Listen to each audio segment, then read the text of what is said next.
आज मी हिंगोली आणि यवतमाळ वाशिमच्या मतदारसंघामध्ये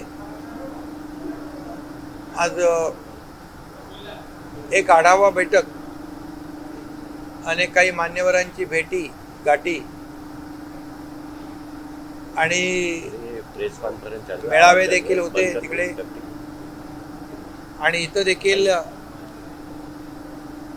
विविध संघटना जवळपास 50-60 संघटनांचे प्रमुख लोक होते. समाजामध्ये ज्यांचा चांगला प्रभाव आहे अशा सगळ्या संघटना मला भेटल्या, त्यांच्याशी देखील संवाद साधला.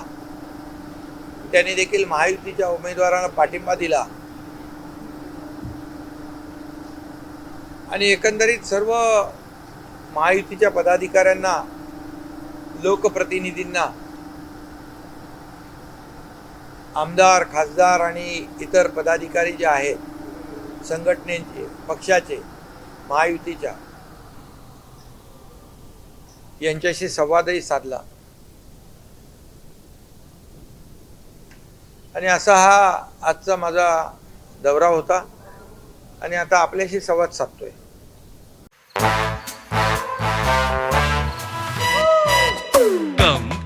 Come, my love, please don't say no, baby. Come, my love. V Guard के air coolers extra large cooling pads के साथ जो अच्छों को ठंडा करे. V Guard air coolers, long lasting cooling. एक चांगलं वातावरण दोन्ही मतदारसंघामध्ये पाहायला मिळालं. कार्यकर्ते ईर्षेने कामाला लागलेले आहेत. महायुतीचे सर्व पदाधिकारी स्वतः उमेदवार समजून काम करतायत. उमेदवार लोकांना भेटतायत आणि कार्यकर्ते देखील वेगवेगळ्या ठिकाणी वेगवेगळ्या सभा, मेळावे, बैठका घेत आहेत. असं एकंदरीत सगळे लोक आज या दोन्ही मतदारसंघामध्ये कामाला लागलेले आहेत. त्यामुळे नक्की मी आपल्याला विश्वास देतो की या दोन्ही जागा ज्या आहेत, हिंगोली आणि यवतमाळ वाशिम, या प्रचंड मोठ्या मताधिक्याने महायुती जिंकेल. यवतमाळ वाशिमच्या उमेदवार तर राजश्रीताई पाटील या इकडच्या माहेरवाशीन आहेत आणि त्यामुळे मोठ्या प्रमाणावर देखील त्यांच्या सभा इथले कार्यकर्ते घेत आहेत.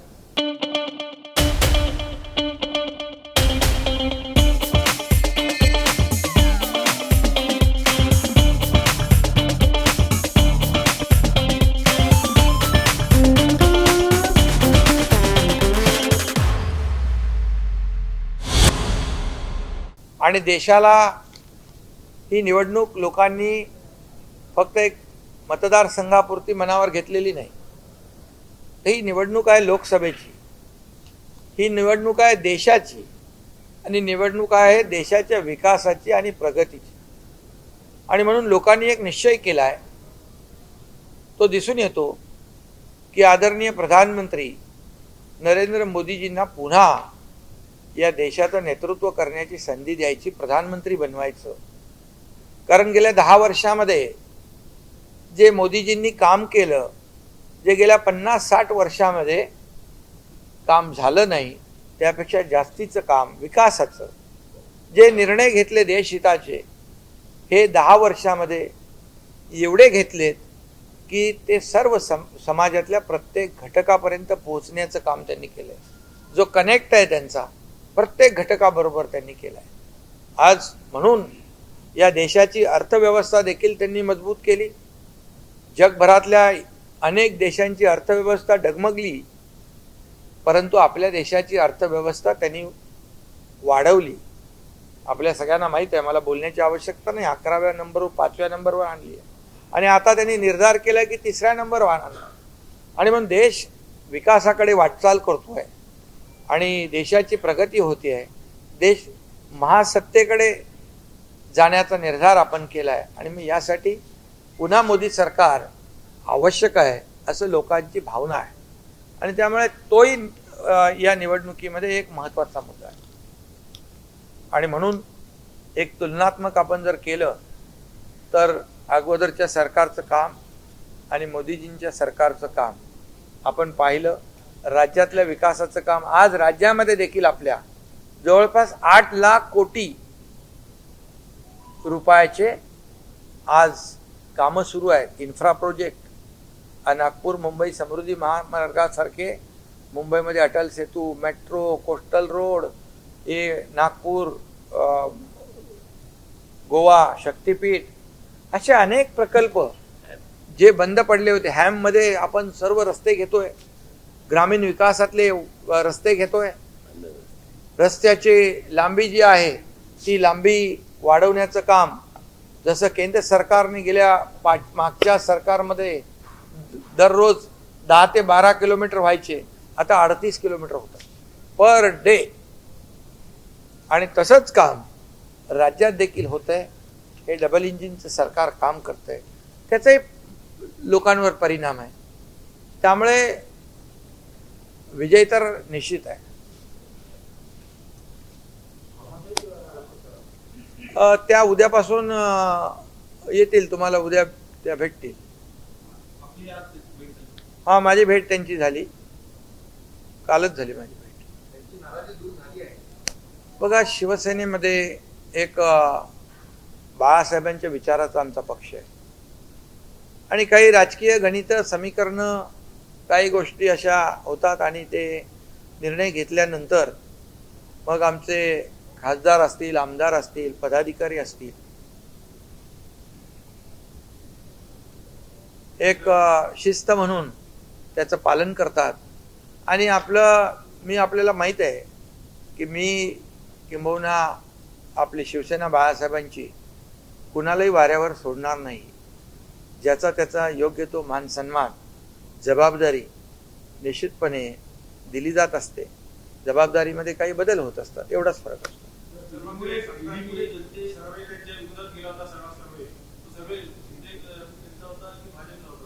नाही, सर्वेचा हा विषय नाही. निर्णय घेतला पक्षाने, त्यांनी तो मान्य केला. त्याच्या कारणामध्ये काय कारण मीमांसा करण्याची काही मला वाटतं आवश्यकता नाही.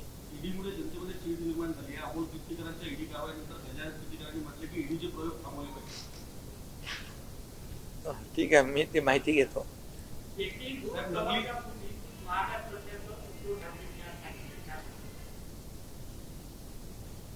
त्यांना महागात पडलेलीच आहे, कारण त्यांनी 2019ला सरकार महायुतीचं करायला पाहिजे होतं आणि महायुतीचं सरकार न करता महायुती म्हणून शिवसेना भाजप म्हणून आपण मतं मागितली आणि सरकार स्थापन केलं दुसऱ्या लोकांबरोबर.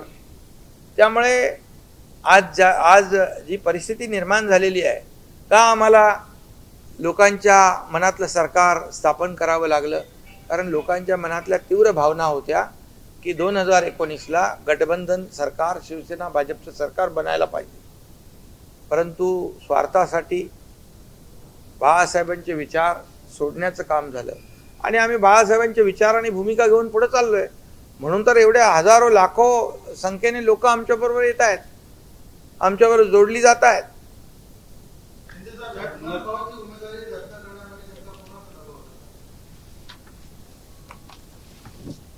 नाही, झालं ना, काही समीकरणं, काही गणित राजकारणामध्ये होत असतात आणि पक्षाचा आदेश आमचे कार्यकर्ते त्याचं पालन करत असतात.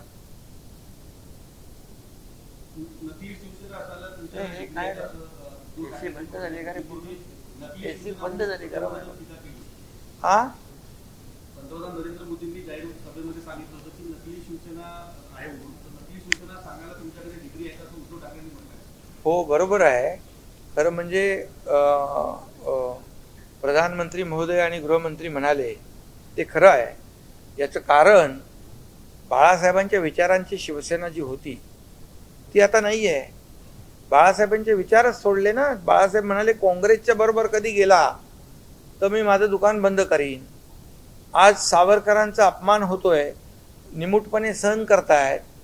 आज राज्यामध्ये ज्यांनी नेहमी शिवसेनेच्या विरुद्ध भूमिका घेतली त्यांच्याबरोबर आपण मांडीला मांडी लावून बसतोय.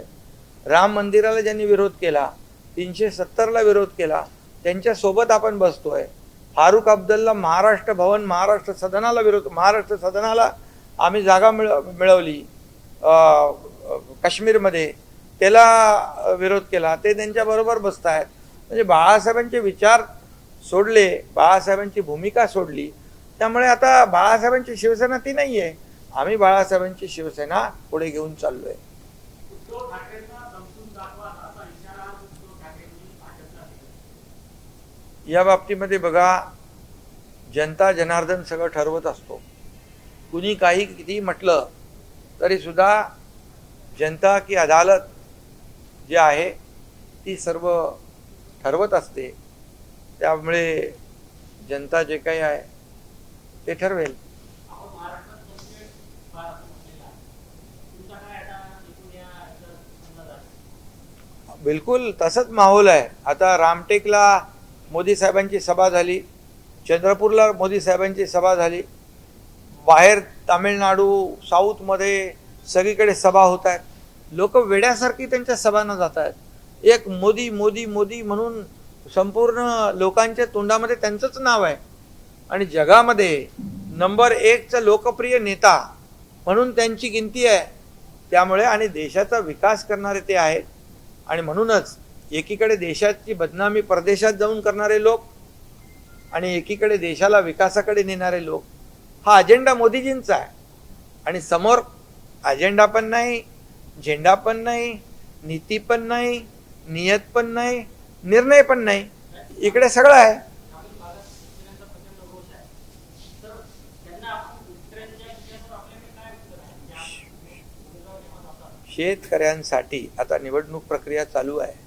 निवडणूक येतात जातात, परंतु आमचं पहिलं काम शेतकऱ्यांना मदत करणं. मी स्वतः सर्व बाबींवर लक्ष ठेवून आहे. विभागीय आयुक्त असतील, चीफ सेक्रेटरी असतील, जिल्हाधिकारी असतील, जिकडे अवकाळी झालंय, गारपीट झालंय, त्या तातडीने पंचनामे झाले पाहिजे, त्यांना मदत मिळाली पाहिजे.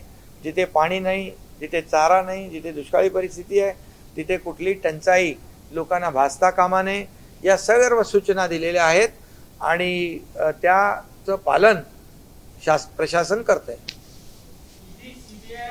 आणि नेहमी शेतकऱ्यांच्या मागेच सरकार उभं राहिलेलं आहे. आतापर्यंत नुकसान भरपाईचं देणारं सरकार 15,000 कोटी, आतापर्यंतच्या इतिहासामध्ये कधीच एवढे मोबदला नुकसान भरपाई दिली नव्हती. आणि ज्या योजना आहेत 6,000 रुपये वर्षाला, 1 रुपयात पीक विमा, हे टोटल 35,000 कोटी रुपये 1.5-2 वर्षामध्ये आपल्या सरकारने दिलेले आहेत. त्यामुळे हे मोठी मदत सरकारने शेतकऱ्यांना केलेली आहे. धन्यवाद.